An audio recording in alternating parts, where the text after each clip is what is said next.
Think of a world where all forms of speech, humour or behaviour that might possibly upset or offend somebody somewhere are banned, and you've just imagined a world run by radical feminists. And this is not a story out of The Onion, this is not a hoax, this is an actual real story. The NUS Women's Campaign Conference, a conference for feminist university students in the United Kingdom, has encouraged its attendees not to clap and instead use feminist jazz hands because clapping may be triggering anxiety among delegates.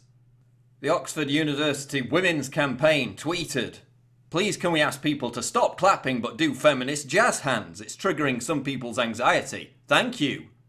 And then this feminist organisation actually responded by saying that they would encourage attendees to stop clapping because it would trigger anxiety among some of these delegates. So we've gone from the suffragettes, Emily Davison, throwing herself under a horse to protest in favour of genuine women's rights issues, to early feminists chaining themselves to railings and being arrested, to third wave feminists now discouraging the act of clapping because it could trigger anxiety. So again we see the twin obsession of third wave feminism, keeping women in a permanent state of victimhood while classifying mundane and typical behaviour or speech as a form of discrimination. And then we have a top doctor in the United Kingdom today saying that mocking the obese should be illegal and that making fun of fat people should be on a par with racism. But of course it's okay to make fun of people who smoke. Smoker shaming is perfectly acceptable, despite the fact that obesity costs the NHS in the United Kingdom far more, almost 10 times more than smoking related diseases. But just because someone's feelings somewhere may be hurt, someone may be upset, that now makes it acceptable to enforce totalitarian political correctness and use the force of the state to put people in cages for making fun of obesity. But then of course after this jazz hands clapping controversy went viral on Twitter, we had the typical white knights come out and support this ludicrousness and defend these feminists against the volley of satire that was being directed towards them. James Blythe, "Really appalling men trolling NUS Women 15. As a man, you are pathetic excuses for men and need to get better, not criticise amazing women." Yeah, James, you're still not going to get laid.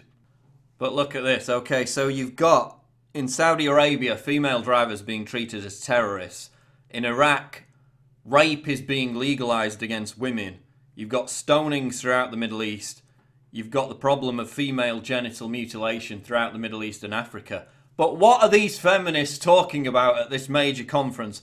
They're talking about white gay men appropriating the mannerisms of black women. Look at this. This is one of the motions introduced at the conference. The appropriation of black women by white gay men is prevalent within the LGBT scene and community. This may be manifested in the emulation of the mannerisms, language, African Americans and phrases that can be attributed to black women. White gay men may often assert that they are strong black women or have an inner black woman. So instead of talking about actual direct threats to women's rights issues all over the world, they're talking about white gay men having white gay privilege and adopting mannerisms of black women. This is what feminists are talking about. This is the big issue. But in all seriousness, from my perspective, this is an example of feminists being trans-race phobic. Okay, we can have men claiming they're women, despite the fact that that's scientifically and biologically impossible. So why can't we have white gay men claiming that they're black women? And why shouldn't there be a Facebook gender/race definition that caters for that? This is feminists being very trans-race phobic, and I find it incredibly offensive. And despite the risk of triggering anxiety in some, I'm going to give third wave feminists at this conference a round of applause.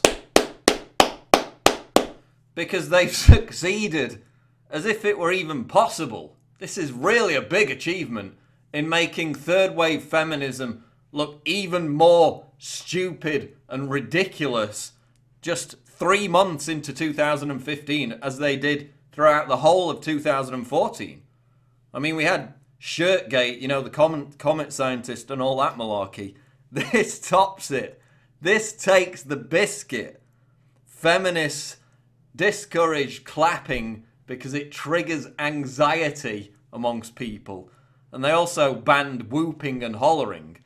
So again, this just exemplifies the fact that feminists, third wave feminists, are discrediting genuine women's rights issues by taking up all these ridiculous social justice warrior victimization causes. While again illustrating how they're complete control freaks who have no interest in equality and instead are obsessed with regulating behaviour and free speech. I'll leave you with some of the tweets in response to this. I'm Paul Joseph Watson for Infowars.com.